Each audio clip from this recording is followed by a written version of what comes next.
Radio 1010, con el mate y las noticias. Así opina el doctor Enrique Viana. Enrique, como todos los sábados, el doctor Enrique Viana con nosotros, le damos la bienvenida. Y bueno, hoy desde muy temprano hemos estado planteando el tema del día, que la pregunta se la va a hacer Romina, pero antes, hoy a las 8:15, Viana, tenemos la entrevista central con el líder de Cabildo Abierto, senador Guido Manini Ríos. Y me gustaría escuchar al doctor Enrique Viana, ¿qué le preguntaría a Guido Manini Ríos? Bueno, muy bien. Buen día, ¿qué tal? Buen día, ¿cómo está, doctor? Un gusto hablar con ustedes, con los oyentes. Bueno, buena pregunta, ¿qué pregunta, no? Yo principalmente entiendo que siendo comandante del ejército, el general Manini Ríos adoptó una postura en sus discursos que le alentaba a uno una visión distinta frente a diversos acontecimientos. Esa visión distinta hacía una posición que algunos califican como soberanista, es decir, una posición que defendiera los intereses nacionales, defendiera la soberanía, que enfrentara el embate de la corrupción, de aquella corrupción que viene, a la cual hemos hecho tantas veces referencia, a través de contratos de inversión, a través de contratos secretos que justamente se hacen porque significan la violación de los tres poderes del Estado y el sometimiento del Estado uruguayo a la voluntad de empresas privadas.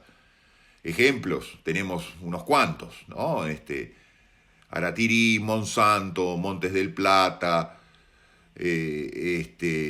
UPM, obviamente. Ahora tenemos los dos ejemplos muy cercanos con la coalición de gobierno que él integra, Pfizer, Catón Nací, lo de la empresa que se ha adueñado del puerto hasta el año 81. Entonces, frente a esos embates que suponen que el Uruguay haya sido, yo siempre recuerdo aquel juego que en los cumpleaños jugábamos los niños, sobre todo cuando yo vivía, mi niñez la vivía en Fray Bentos, que era el momento crucial del cumpleaños de un compañerito, ¿no? La piñata, ¿no? El Uruguay se rompió la piñata y cada uno fue a buscar sus caramelitos.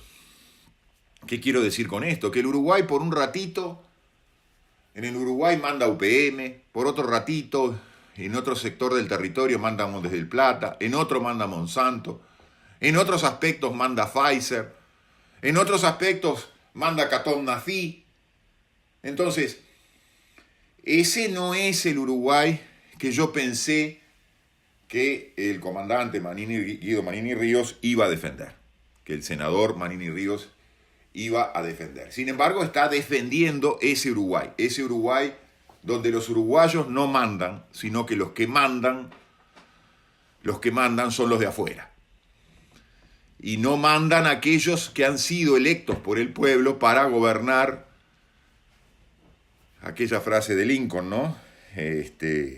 Elegidos los de la democracia como el gobierno del pueblo, por el pueblo y para el pueblo.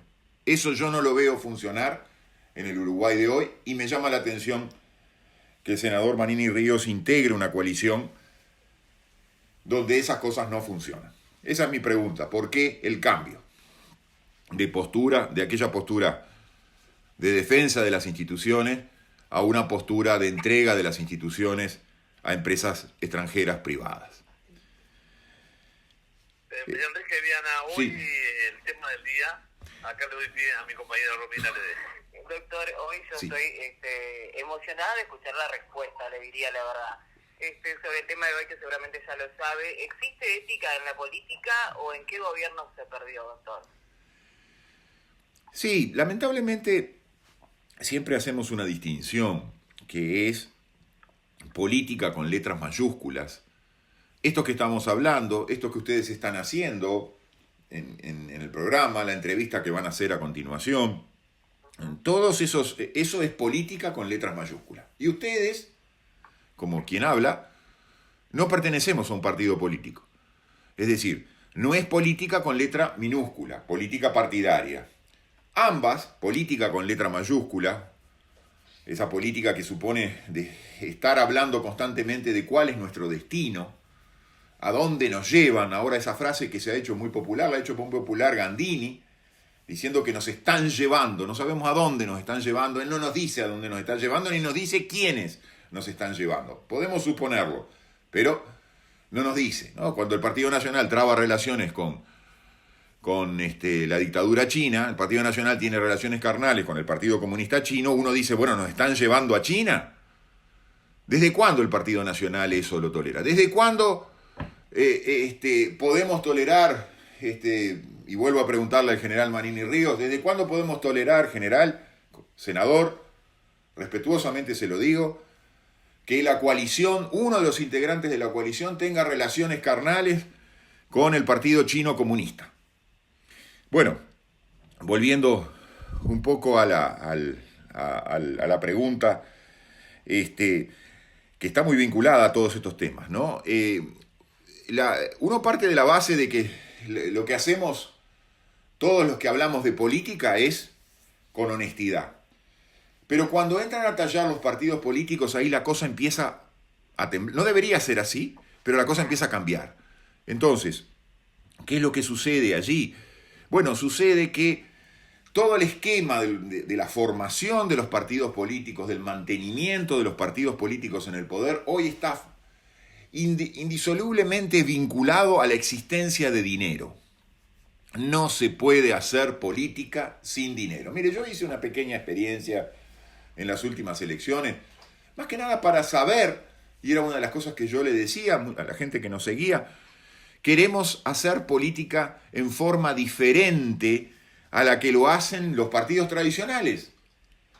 Y en ellos incluyo, obviamente, al Frente Amplio, que es hoy el más tradicional de los partidos, y el más grande, quizás, de los partidos en tamaño y en votantes. Pero ¿qué era lo que quería yo decir cuando decía, podemos hacer política sin dinero? Vamos a intentar hacer política partidaria con un pequeño partido sin dinero. Bueno, tampoco lo logramos. ¿Por qué?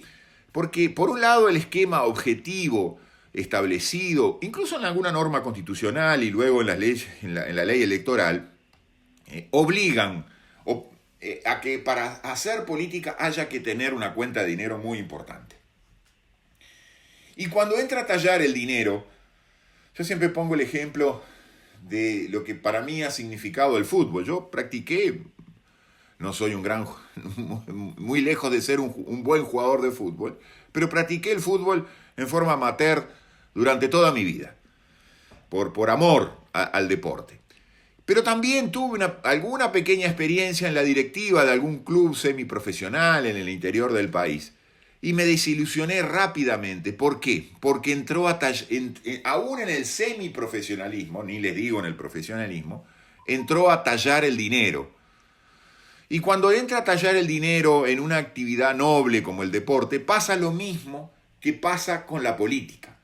Cuando en la política partidaria, que es una actividad noble también, porque se supone que es una actividad en la cual los individuos están pugnando unos con otros, compitiendo, pero para representar mejor a la ciudadanía o un sector de la ciudadanía, al pueblo, volvemos a la frase aquella de Abraham Lincoln.